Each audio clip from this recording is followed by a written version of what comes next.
Fala, guerreiros, tudo bem com vocês? Professora Isadora Barreto aqui para dar continuidade à nossa disciplina de Geografia. Agora nós chegamos no último módulo do caderno 2, que é o módulo 8, tá? Você pode pegar lá na página 218, caderno 2. Pega também seu caderno para fazer anotações acerca do conteúdo.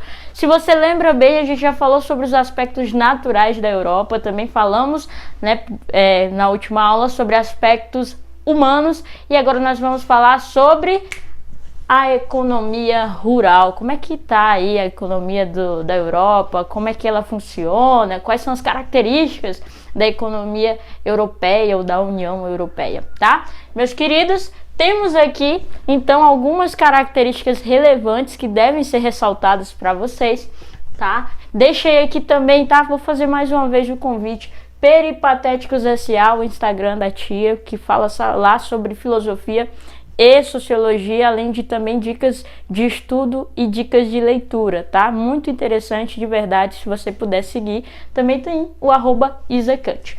Meus queridos, aqui, ó, características. Nós temos aqui uma característica que mudou muito a Europa, que foi a Revolução Industrial. Eu coloquei aqui, ó, século XVIII, porque começou lá no final, meio do século XVIII, né? Mas principalmente teve seu apogeu aí no século XIX.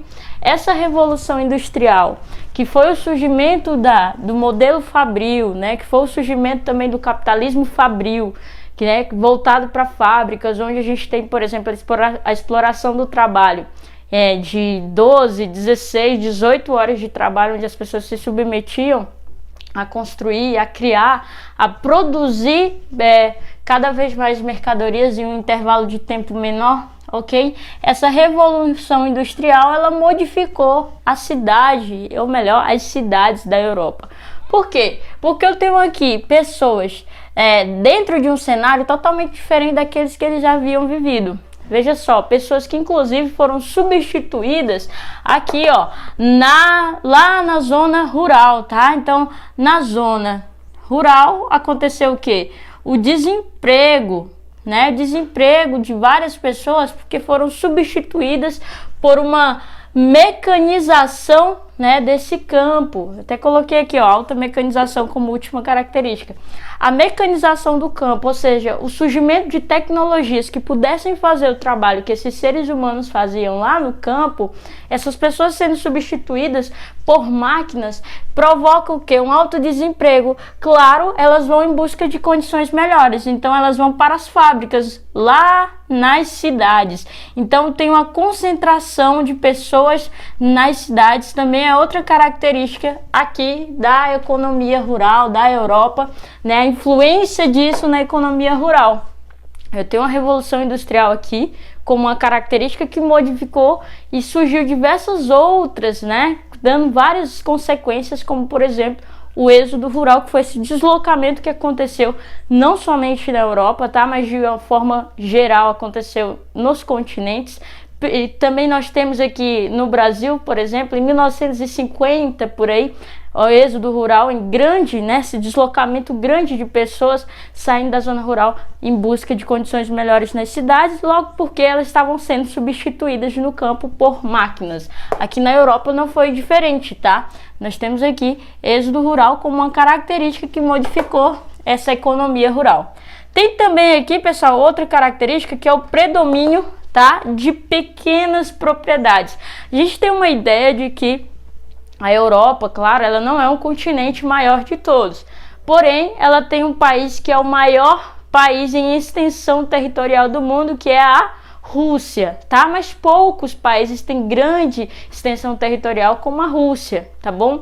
A Rússia é o que tem mais, mas se a gente for analisar a Europa como todos os países são reduzidos em tamanho de área, tá ok? Então nós temos, na verdade, um predomínio de pequenas propriedades, tá? Por exemplo, em 2013, cerca de 10,8 milhões eram propriedades rurais, tá? Dentro dessa União Europeia. Só que desses 10,8 milhões, 8,4 milhões ocupavam menos de 10 hectares. Ou seja, tem aí um tamanho de área para produção reduzido, tá? Não é grande, não é considerável. O que a gente pode entender em relação ao predomínio das pequenas propriedades? Geralmente está associado a famílias, tá? Pequenos proprietários.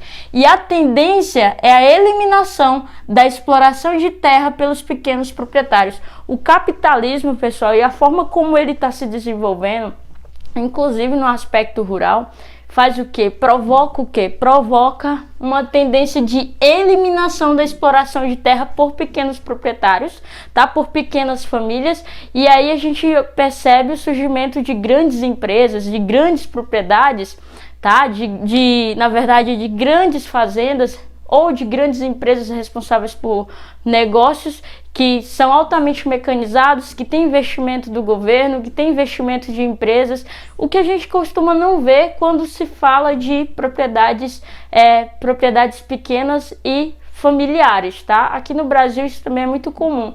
Geralmente os pequenos proprietários não têm acesso a grandes investimentos dos bancos, mas os de grande propriedade ou aqueles que são considerados mais elevados, mais desenvolvidos, conseguem aí um subsídio para a sua fazenda, para o seu negócio dos bancos com mais facilidade do que aqueles que são proprietários rurais de família, proprietários rurais de subsistência, tá bom? Então isso também é um cenário que a Europa passa, tá? Dentro dessa economia rural.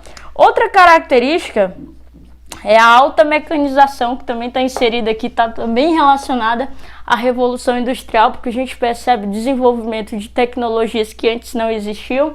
Essa alta mecanização a gente percebe principalmente na Alemanha, na Bélgica, nos Países Baixos, onde tem um surgimento aí de escavadeiras, né? Aliás, tem o uso de escavadeiras, de tratores, de diversas máquinas que possibilitam maior produtividade para esses países, tá?